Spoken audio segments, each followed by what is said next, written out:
Religiones de Japón. El sintoísmo, religión autóctona de Japón. La vía de los kami. Cuando el budismo llegó a Japón en el siglo VI después de Cristo, las prácticas religiosas autóctonas del país adoptaron el nombre de Shinto, la vía de los kami, para distinguirse de la vía del Buda. Hasta entonces no hubo necesidad de darle un nombre a las costumbres religiosas vernáculas del pueblo japonés. El término Shinto aparece mencionado por primera vez en el libro 21, Emperador Yomei 585-587 del Nihongi o Crónicas del Japón. La palabra kami posee diversos significados. Puede referirse a los espíritus de la naturaleza, las montañas, los ríos, los árboles, las rocas y el océano, concebidos como seres vivos y sagrados, así como a la deidad que mora en estos objetos naturales, o incluso a un poder sobrenatural, un ancestral espíritu colectivo que protege al clan, unidad social básica del Japón arcaico. El espíritu de los kami se encarna en determinados individuos, valerosos e insólitos o con un don que los hace especiales, a quien se deifica como kami vivientes. Los kami revelan sus oráculos a través de médiums chamánicos, a los que se considera hijos del espíritu o miko. Lo sagrado. El gran erudito Motoori Norinaga, 1730-1801, resumió así los diversos significados de la palabra kami.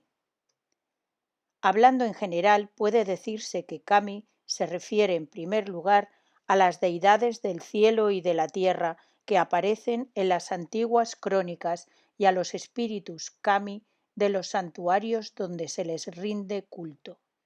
El término incluye asimismo a seres humanos y a objetos naturales como pájaros, animales, árboles, plantas, mares, montañas, etc. En su uso antiguo, cualquier cosa que se saliera de lo normal, que poseyera poderes superiores o que fuera imponente se denominaba kami.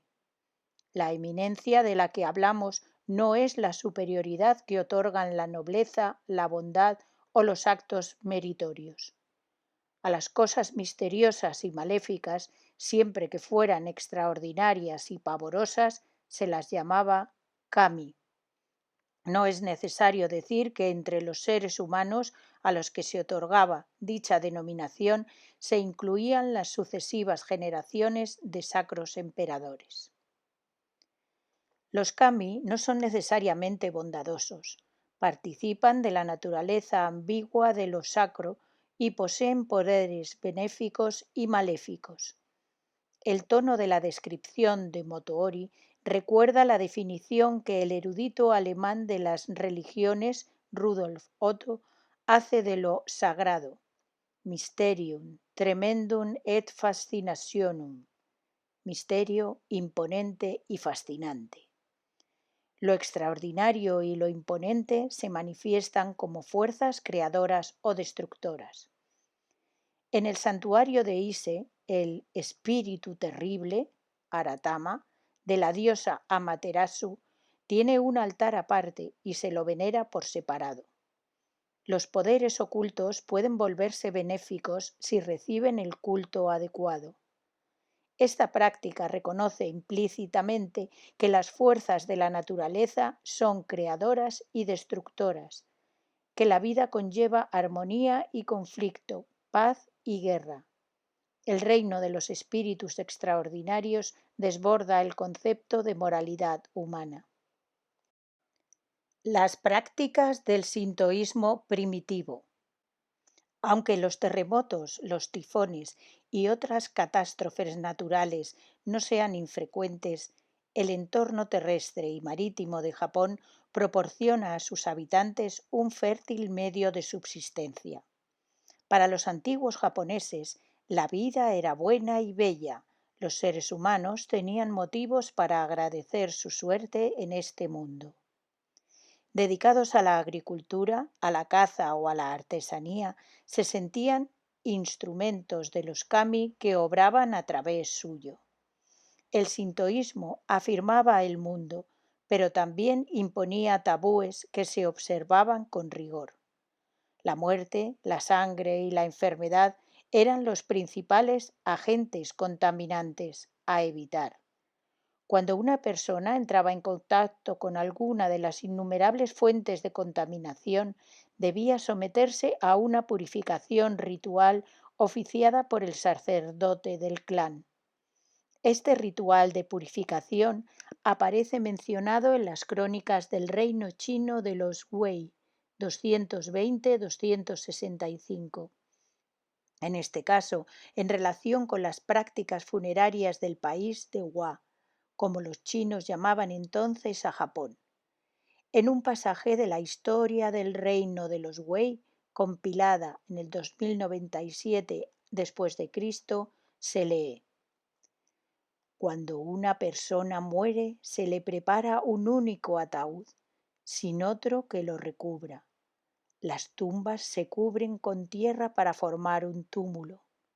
El luto dura más de 10 días y durante este periodo no se come carne. Los parientes del difunto gimen y lloran, mientras los amigos cantan, bailan y beben licor. Cuando el funeral concluye, todos los miembros de la familia se dan un baño para purificarse. Himiko, la reina chamánica. La historia del reino de los Wei menciona asimismo a una reina maga japonesa, Himiko, variante Pimiko, 1180-248 después de Cristo. Puede leerse lo siguiente: se ocupaba de magia y brujería y hechizaba a las gentes. Aunque de edad madura, seguía soltera. Su hermano menor le ayudaba a gobernar el país. Tras su entronización, pocos volvieron a verla. Tenía 1000 sirvientas y un único sirviente. Este le servía comida y bebida y era su portavoz. Residía en un palacio rodeado de torres y empalizadas, vigilado día y noche por guardias armados. El relato continúa diciendo que Himiko envió un emisario a la corte del rey Wei en 238 después de Cristo. Tras la muerte de Himiko, se levantó un gran túmulo de más de 100 pasos de diámetro. Más de 1000 sirvientes y sirvientas le siguieron a la tumba. Se coronó a un monarca al que el pueblo no obedecía y el país quedó sumido en el caos. Una pariente de Himiko, llamada Iyo, una muchacha de 13 años, fue nombrada reina y el orden quedó restaurado. Resulta sorprendente que la poderosa Himiko no aparezca mencionada en los dos relatos históricos más antiguos de Japón, la Historia de los Hechos Antiguos y Crónicas del Japón. Se ha argumentado que la imagen de Himiko inspiró el mito de la diosa del sol Amaterasu. Los mitos sintoístas que componen la sección más primitiva de estas crónicas históricas están abiertos a toda clase de interpretaciones. Recientes hallazgos arqueológicos confirman el relato chino que sitúa a Himiko en el período Yamato y no a finales del período Yayoi. Esta circunstancia plantea la cuestión de si el país de Hua se corresponde con la corte Yamato de la familia imperial. En la actualidad no existen evidencias conclusivas a favor o en contra de esta hipótesis.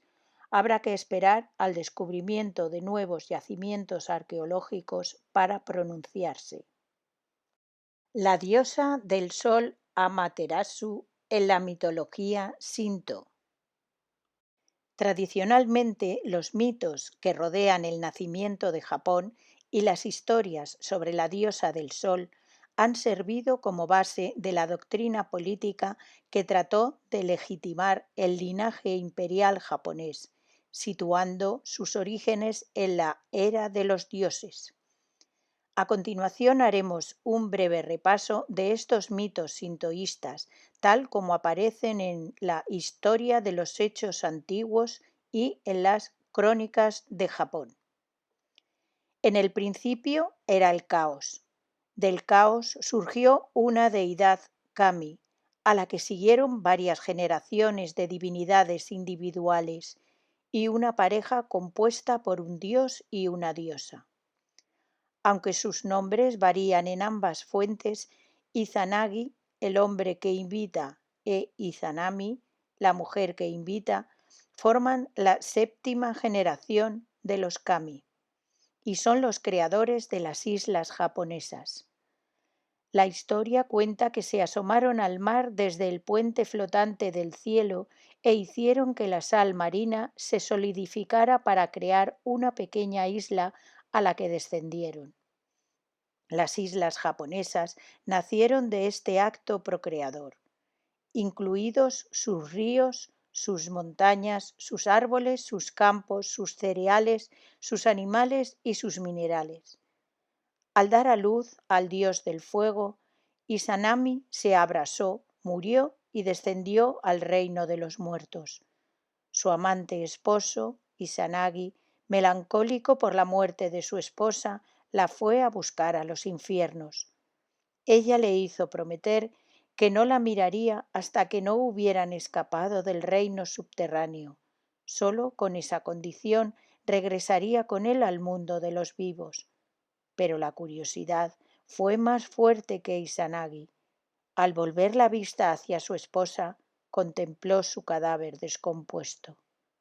Avergonzada por su fealdad, Izanami se enfureció y empezó a perseguirle. Izanagi logró escapar a duras penas y selló con una gran piedra la puerta de los avernos. La mancilla sufrida por el contacto con los muertos obligó a Izanagi a practicar un ritual de purificación en el río. Cuando se enjuagó su ojo izquierdo, nació la diosa del sol, Amaterasu. De su nariz nació el dios del viento, Susanoo. Y cuando se enjuagó su ojo derecho, nació el dios de la luna, Tsukiyomi. Estos son los tres hijos augustos. Izanagi concedió a Amaterasu su poder sobre el cielo, a Susanoo poder sobre el mar y a Tsukiyomi poder sobre la noche. Susanoo era un muchacho violento, sentía honda nostalgia de su madre Izanami, a la que nunca había visto. Tanto insistió en su deseo de conocerla que al final Izanagi accedió. Antes de adentrarse en el reino de los muertos, Susanoo decidió visitar a su hermana Amaterasu para despedirse de ella. Desconfiando de los motivos por los que Susanoo quería ir a visitarla al cielo, Amaterasu decidió poner a prueba su sinceridad. Hermano y hermana se enzarzaron en masticar y escupir joyas que tomaban de los bienes del otro. Las joyas se asociaban con los fetos. De cada joya que masticaban y escupían nacía un niño. Amaterasu hizo nacer a 3 niñas de las joyas del hermano y Susanoo a 5 niños de las joyas de la hermana. Amaterasu dijo que las muchachas nacidas de la espada de Susanoo le pertenecían a él y que los muchachos nacidos de sus pendientes, sus adornos para el pelo y su collar le pertenecían a ella. Susanoo respondió que el hecho de que sus joyas hubieran dado nacimiento a 3 delicadas niñas era una prueba de su sinceridad. Amaterasu aceptó el razonamiento y le permitió quedarse por un tiempo en las llanuras celestes. Al obtener la confianza de su hermana, Susanoo se puso eufórico y dio rienda suelta a su carácter violento. Destruyó los diques de los campos de arroz de Amaterasu, secando los arrozales y las plantas. A continuación, defecó en el suelo de la cámara sagrada. Por último, arrojó un potro desollado y ensangrentado en la sala de los telares. Una hilandera, aterrada por el macabro espectáculo, cayó sobre la aguja del telar y resultó herida de muerte. Susanoo se había entrometido en el sacrosanto deber de Amaterasu de vestir una nueva túnica para consagrar la primera cosecha de arroz en el altar sagrado, principal papel simbólico del emperador hasta el día de hoy. El incidente de la Gruta Celeste y los emblemas imperiales. Horrorizada por la muerte de la hilandera, Amaterasu se escondió en la Gruta Celeste. La tierra quedó sumida en una noche eterna. Los dioses se alarmaron y decidieron reunirse para decidir qué debían hacer. Un sabio kami estimó que lo mejor sería atraer a Amaterasu fuera de la caverna organizando una fiesta. Los dioses arrancaron y trasplantaron un joven sakaki, el árbol sagrado donde mora el espíritu divino, frente a la cueva, y colgaron joyas sagradas de sus ramas. Trenzaron una gruesa cuerda de paja y fabricaron y pulieron un espejo para sacar a Amaterasu de la caverna. Hicieron cantar a un gallo para que rompiera el alba. La diosa Usume comenzó a bailar sobre un cubo de madera colocado boca abajo para que retumbara al golpearlo con los pies. A medida que bailaba, Usume fue cayendo en estado de trance. Se destapó los senos y se remangó la falda hasta mostrar sus partes íntimas. Su danza es una expresión simbólica de la fertilidad de la madre tierra. El resto de las divinidades estalló en una risa atronadora seguida de vítores y aplausos. En el interior de la cueva, Amaterasu se preguntaba por qué las deidades estaban tan alegres. Su curiosidad hizo que se acercara a la puerta de la gruta y se asomara lo justo para mirar afuera. Una deidad le colocó el espejo frente a la cara, reflejando el hermoso semblante de Amaterasu. Incapaz de darse cuenta de que contemplaba su propia imagen, Amaterasu quedó desconcertada. Entonces su musculoso dios abrió de golpe la puerta de piedra y sacó a la diosa de la cueva. Otro dios tendió la cuerda en la entrada para que Amaterasu no pudiera volver a esconderse dentro. El mundo brilló de nuevo. Señalemos de paso que Usume es considerada la deidad fundadora del teatro No, cuya esencia consiste en iluminar el espíritu del público. La reina Amaterasu tomó como consejero político a uno de los dioses más ancianos, Takami-Musubi. Juntos gobernaron el cielo. Recuérdese la historia paralela sobre la reina Himiko, que gobernaba el país con ayuda de su hermano. Susanoo fue expulsado de las llanuras celestiales y desterrado a la tierra de Izumo. Allí se convirtió en el héroe local tras matar a una serpiente de 8 cabezas y rescatar a una doncella ofrecida en sacrificio al monstruo. Posteriormente se desposó con la joven. Susanoo descubrió una espada escondida bajo la cola de la serpiente que envió a Amaterasu en señal de paz. Los descendientes de Susanoo gobernaron durante largo tiempo en la región de Izumo. El mito emparenta a Susanoo con Okuninushi, divinidad local de Izumo. Okuninushi era un dios poderoso, dotado de las cualidades de un hombre medicina. El santuario de Izumo, Izumo Taisha, se construyó en su honor. La eficacia del templo para concertar matrimonios resulta hasta tal punto legendaria que incluso en la actualidad las personas solteras que anhelan casarse acuden a él para que los sacerdotes realicen una plegaria ritual en su nombre. De acuerdo con el mito, los descendientes de Susanoo y de Okuninushi Prosperaron en la región de Izumo, pero acabaron donando sus tierras a la corte de Amaterasu. La diosa envió a su nieto, Ninigi, para que gobernara el país, entregándole el divino espejo que le había hecho abandonar la gruta celeste, la divina joya colgada de las ramas del árbol Sakaki frente a la cueva y la divina espada descubierta por Susanoo en Izumo. Estos tres emblemas, el espejo, la joya y la espada, se convirtieron en símbolos de todos los emperadores posteriores. Jinmu, nieto de Ninigi, fue el primer emperador Tenno del país. La fundación de Japón por parte de Jinmu se fecha tradicionalmente en el año 660 a.C.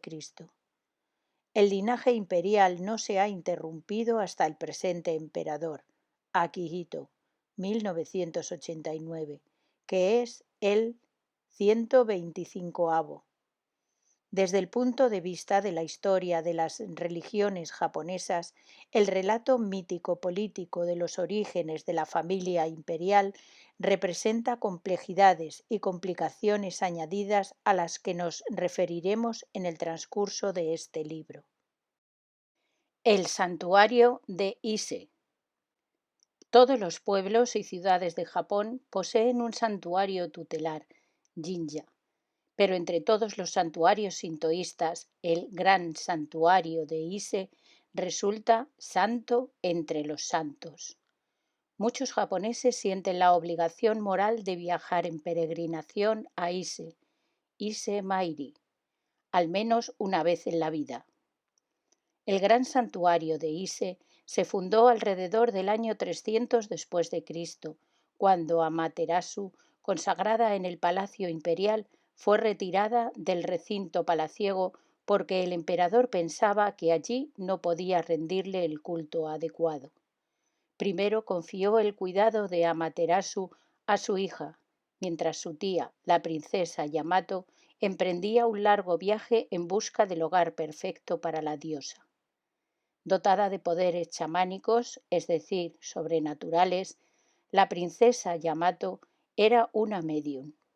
Cuando llegó a la costa de Ise, Amaterasu le dijo: «La provincia de Ise, la del divino viento, es la tierra donde van a parar las olas del mundo eterno, que se suceden sin cesar.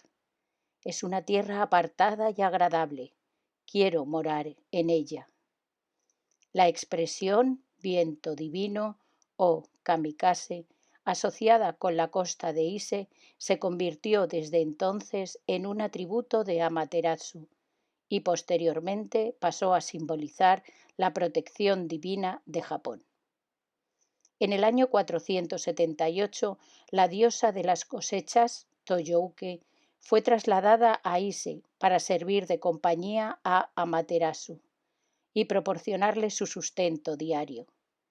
A Toyouke se le concedió su propio santuario exterior, Geku, ubicado a pocos kilómetros del santuario interior, Naiku, de Amaterasu.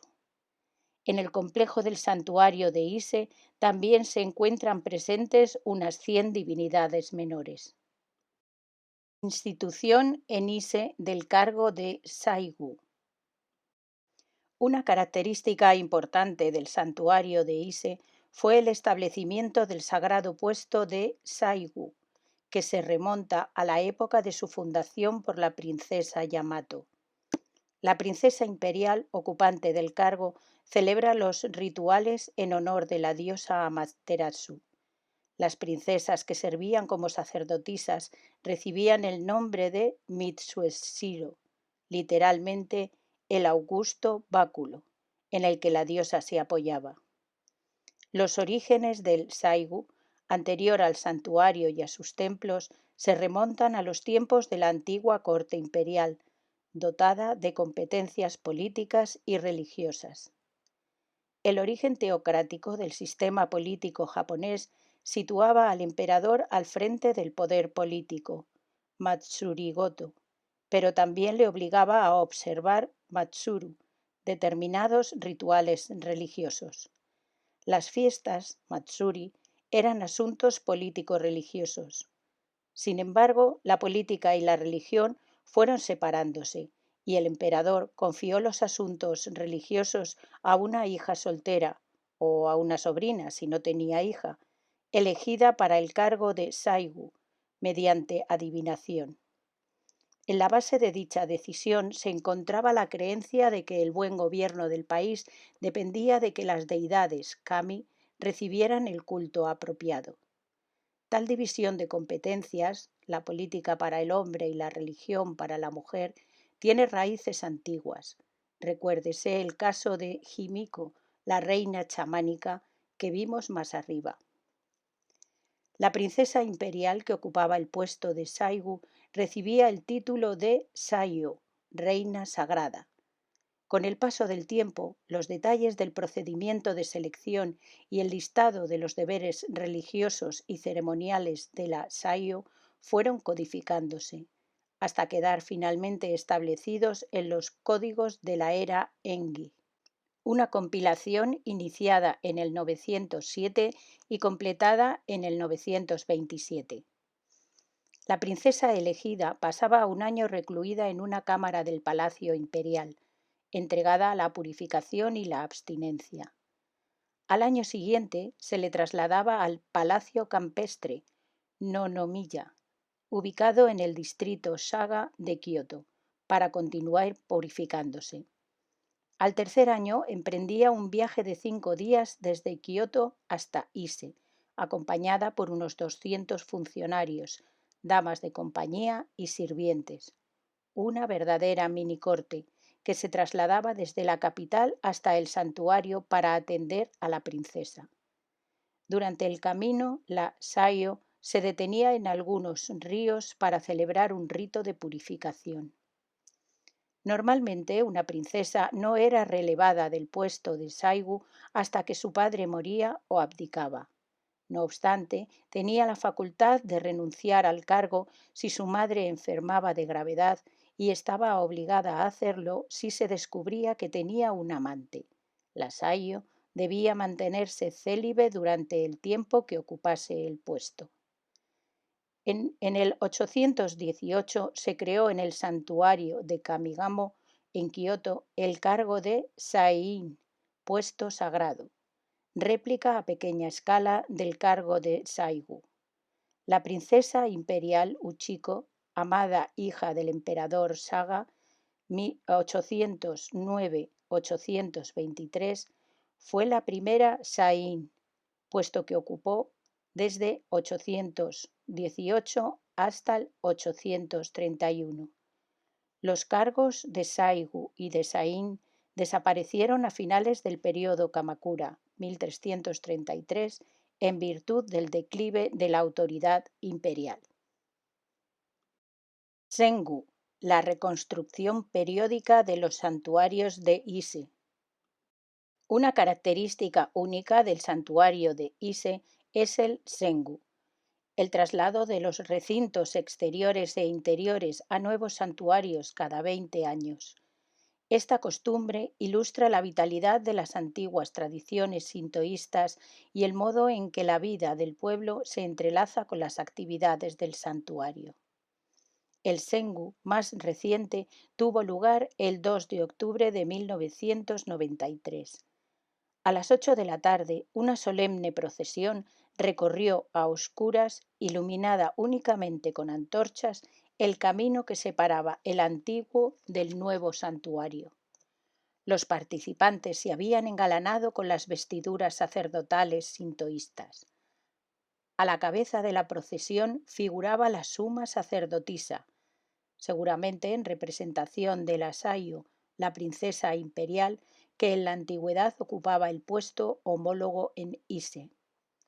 Varios clérigos mantenían oculto tras cortinas blancas el objeto sagrado donde se cree que mora el espíritu de Amaterasu, mientras otros transportaban cajas de tesoros formando una larga hilera. La mudanza de la deidad comenzó al grito de Kakeko-o, Kakeko-o, Kakeko-o, proferido por un sacerdote a imitación del canto del gallo, con el que en el mito de la gruta celeste se trata de atraer a Amaterasu fuera de su escondite. El monótono sonido de las flautas antiguas, obstinadas en la incesante repetición del motivo do-re, una octava por encima del do medio, acompañaba a la procesión. Aparte de ese sonido, lo único que se oía era el ruido de los pies al pisar la grava mientras la procesión recorría el camino hasta el nuevo santuario. La mudanza física solo duró 20 minutos. 3 días después, el 5 de octubre de 1993, la diosa de las cosechas, Toyo-uke, también fue trasladada desde su antigua residencia hasta el nuevo santuario. La tradición del traslado de las divinidades kami se inició en el 690 después de Cristo, bajo el reinado de la emperatriz Jito, 686-697. Desde entonces se ha observado de forma regular y únicamente se ha visto interrumpida en contadas ocasiones por culpa de guerras domésticas o de dificultades económicas en el seno de la familia imperial. El próximo Sengu será el 62º y estará previsto que se celebre en el año 2013. Para permitir esta costosa reconstrucción, el complejo de Ise alberga más de 100 templos. Cada santuario se erige en un terreno 2 veces mayor del que ocupa, de manera que el nuevo templo pueda levantarse al lado del antiguo. Cuando el nuevo santuario queda concluido y la divinidad se consagra en él, el antiguo se desmantela. A ojos de los occidentales, la reconstrucción periódica de un templo puede resultar extraña. En Occidente, los edificios religiosos se levantan con la mirada puesta en la eternidad, tal como atestiguan el Panteón, las pirámides egipcias, la Catedral de Chartres, etc. Los principales santuarios de Ise están hechos con la mejor madera, pero se construyen de tal forma que no resulte difícil desmantelarlos. El material empleado es el ciprés japonés, hinoki, famoso por su tronco alto y enhiesto, y por su textura firme y suave. Solo se utiliza metal para la ornamentación. El terreno sobre el que se levantan los santuarios se cubre previamente con piedras blancas del cercano río Milla, que se transporta en bote por el río Isuzu hasta llegar al complejo de Ise. Se necesitan unas 300 piedras para esta operación.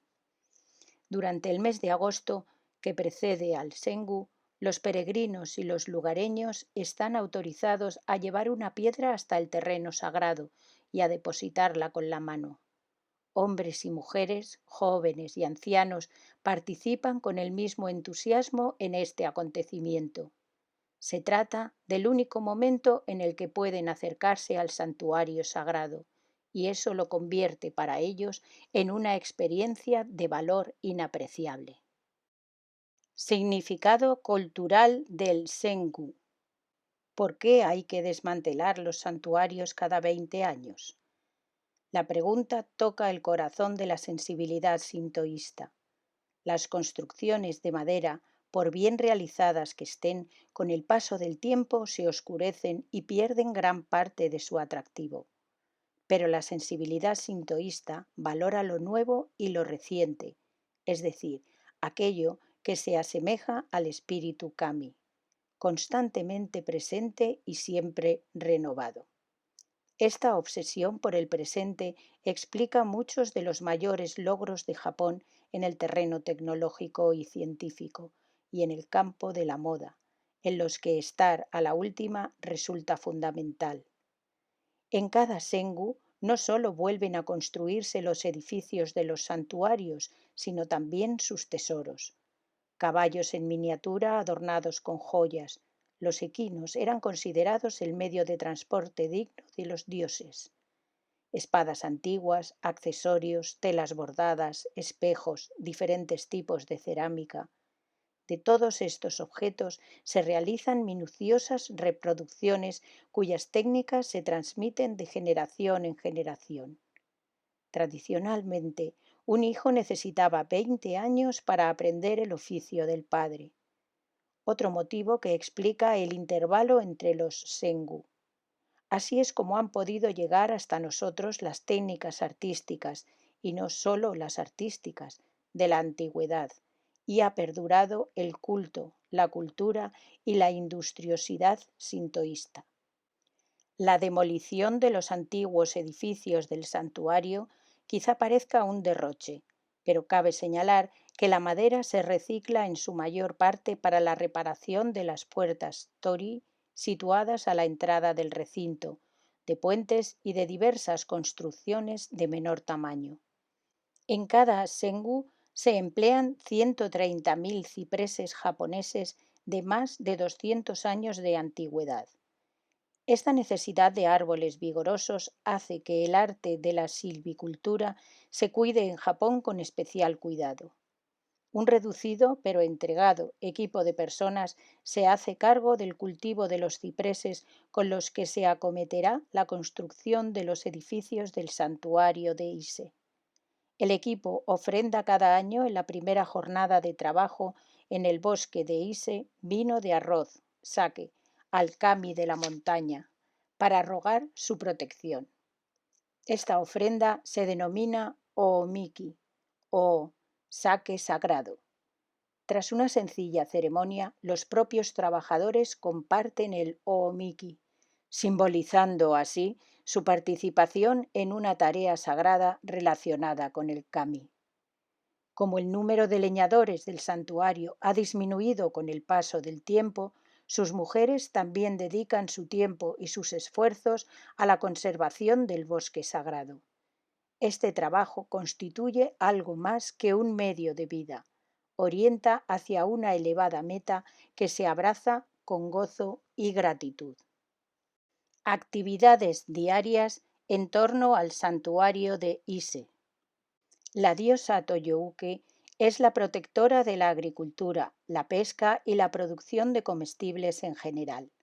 Se le ofrenda comida cruda o cocinada 2 veces al día en señal de agradecimiento, una por la mañana y otra por la tarde, haga buen o mal tiempo.